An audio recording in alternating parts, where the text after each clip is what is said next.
بسم اللہ الرحمن الرحیم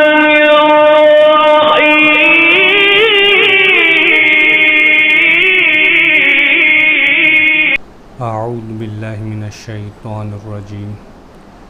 بسم اللہ الرحمن الرحیم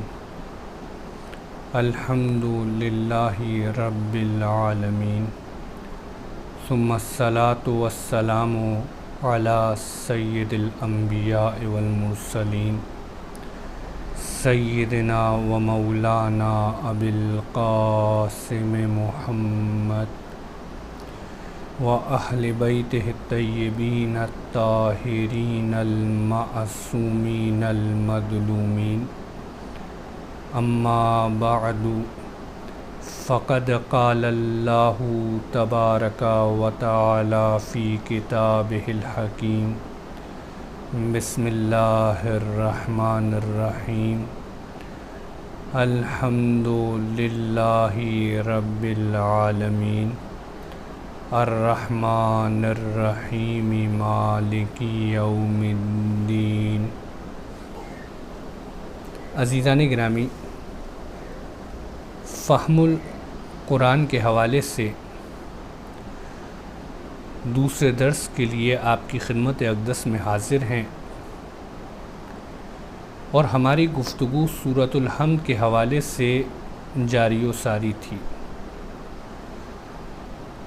اور سورۃ الحمد کے جو متعدد اسماء گرامی ہیں ان میں سے دو ناموں کا تذکرہ آپ کی خدمت اقدس میں کیا گیا تھا۔ اس کا ایک نام سبع مثانی ہے، اور اس نام کے حوالے سے عرض کیا تھا سورۃ الحمد کو سبع مثانی کہنا یہ اس کی عظمت کی خبر دے رہا ہے، اور ان رموز کی جانب اشارہ کر رہا ہے جو سورۃ الحمد اپنے اندر سمیٹے ہوئے ہے، اور انہی رموز میں سے شاید ایک رمز کے ماتحت اس کا نام ام الکتاب ہے کہ 113 صورتیں جو ہیں اگر ان کی نسبت سورۃ الحمد کو دیکھا جائے تو یہ ان کی اصل ہے، لہٰذا سورۃ الحمد اصل ہے اور 113 صورتیں فرع ہیں۔ اگر سورۃ الحمد کو تشبیہ کے ذریعے بیان کرنا چاہیں تو شاید یہ کہنا غلط نہیں ہوگا کہ سورۃ الحمد قرص شمس کی طرح ہیں، شمس کے گولے کی طرح ہیں، اور جو 113 صورتیں ہیں وہ اس سورج کی کرنوں کے مانند ہیں۔ جناب، یہ جو سورج کی کرنیں ہوتی ہیں اگر ان کو بذات ہی خود دیکھا جائے تو یہ نور ہوتی ہیں، اور جہاں یہ خود نور ہیں وہاں فقط نورانیت ان تک محدود نہیں ہوتی بلکہ یہ اپنے اطراف کو بھی منور کرنے والی ہوتی ہیں، لہٰذا یہ کرنیں خود بھی نور ہیں اور اپنے اطراف کو، اپنے ماتحت کو نور بخشنے والی بھی ہے۔ لہٰذا جب سورۃ الحمد اس قرص شمس کی طرح ہیں، جب یہ 113 صورتیں ان کرنوں کی طرح ہیں جو اپنے اطراف کو نورانیت بخشنے والی ہیں، تو وہ 113 صورتیں جو اپنی ذات میں رحمت ہیں، جو اپنی ذات میں نور ہیں، جو اپنی ذات میں شفا ہیں، وہ فقط اپنی ذات میں شفا نہیں ہیں، ان کی رحمت ان کی ذات تک محدود نہیں ہے بلکہ دوسروں کو بھی رحمت کے دائرے میں داخل کرنے والی ہے۔ اگر خود شفا ہیں تو دوسروں کو بھی اس شفا سے فیضیاب کرنے والی ہے۔ اسی وجہ سے اللہ تبارک و تعالی سورہ بنی اسرائیل کی 82ویں آیت کریمہ میں کیا فرماتا ہے؟ وَنُنَزِّلُ مِنَ الْقُرْآنِ مَا هُوَ شِفَاءٌ وَرَحْمَةٌ لِّلْمُؤْمِنِينَ کہ ہم نے وہ قرآن نازل کیا ہے، قرآن مجید کی آیت ہے کہ ہم نے وہ قرآن نازل کیا ہے جو شفا ہے اور رحمت ہے مومنوں کے لیے۔ جناب اللہ تبارک و تعالی قرآن کی بات کر رہا ہے، 113 سورتوں کی بات کر رہا ہے، سورہ بنی اسرائیل کی 82ویں آیت کریمہ میں فرما رہا ہے۔ اگر یہ مطلب آپ تک پہنچ گیا تو اپنے ایمان سے بتائیے گا کہ جب کرنیں خود نور ہیں، جب یہ کرنیں دوسروں کو نور بخشنے والی ہیں تو وہ جو منبع نور ہوگا کیا وہ نور سے دوسروں کو نور بانٹنے والا نہیں ہوگا؟ جب یہ 113 صورتیں خود شفا ہیں، خود رحمت ہیں، تو وہ سورۃ الحمد جو ان 113 صورتوں کی اصل ہے، کیا وہ دوسروں کو شفا دینے والی نہیں ہوگی؟ اسی وجہ سے شاید سورۃ الحمد کا ایک نام سورۃ الشفا رکھا گیا ہے، شاید اسی وجہ سے سورۃ الحمد کو سورۃ الشفا بھی کہا گیا ہے، چونکہ اس میں ظاہری اور باطنی ہر بیماری کا علاج ہے۔ اسی وجہ سے کائنات کا رسول کیا فرماتا ہے؟ اللہ کے رسول فرماتے ہیں ہِیَ شِفَاءُ مِن کُلِّ دَاءٍ إِلَّا السَّا، کہ سورۃ الحمد میں، سورۃ الشفا میں ہر شے کا علاج ہے سوائے موت کے۔ لہٰذا جب انسان بیمار ہوتا ہے، جو اس دنیا کے دستورات میں سے بیماری اور صحت ہے، تو انسان کو سورۃ الحمد سے شفا طلب کرنی چاہیے۔ بلکہ صادق آل محمد اس سے آگے بڑھ کے فرماتے ہیں لو قرئت الحمد علی میت 70 مرۃ ثم رد اللہ فیہ الروح ما کان عجبا، کہ اگر جو ہے کسی مردے پہ سورۃ الحمد کو 70 مرتبہ پڑھا جائے، جناب صادق آل محمد فرما رہے ہیں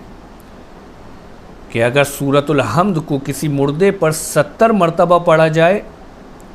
اور اللہ اس مردے میں روح کو واپس پلٹا دے، مردہ جی اٹھے، تو تم تعجب نہ کرنا۔ یہ سورۃ الحمد کا، سورۃ الشفا کا معجزہ ہے، یہ وہ تاثیر ہے جو اللہ تبارک و تعالی نے اس سورے میں رکھی ہے۔ لہٰذا جناب والا، اللہ تبارک و تعالی نے اپنے نبی محمد مصطفیٰ کے ذریعے ہمیں بشکل سورۃ الحمد بہترین علاج عطا فرمایا ہے، مگر افسوس کے ساتھ بہت کم ہیں جو اس سورۃ الشفا سے معالجہ کرنے کے لیے تیار ہوتے ہیں۔ وجہ کیا ہے؟ چونکہ جناب دنیاوی وسائل پہ زیادہ بھروسہ ہے۔ اسی وجہ سے جو ابھی آپ کی خدمت اقدس میں حدیث پیش کی ہے، اگر کوئی کہنے والا کہے چونکہ جدید ٹیکنالوجی کا زمانہ ہے، احادیث سرعت کے ساتھ کثرت کے ساتھ ہمارے پاس دستیاب ہوتی ہیں۔ اگر کوئی اشکال کرنے والا، کوئی اعتراض کرنے والا یہ اعتراض کر دے کہ حضور اس حدیث کو ہم پہلے سن چکے تھے اور ہم نے اپنی علالت کے دوران سورۃ الحمد سے، سورۃ الشفا سے صحت طلب کرنا چاہیے، علاج کرنا چاہا، ہم نے اپنے مریض کے اوپر سورۃ الحمد کا ورد پڑھ کر دم کیا، لیکن افسوس کے ساتھ کہ جو اللہ تبارک و تعالی نے قرآن مجید میں دعویٰ کیا تھا، جو احادیث معصوم میں وعدہ بیان کیا گیا تھا، جو علماء ذکر کرتے آئے تھے، ہم نے اس سورۃ الحمد کو سورۃ الشفا نہیں پایا۔ ہمارا مریض صحت یاب نہیں ہو پایا۔ اگر اس کو شفا ملی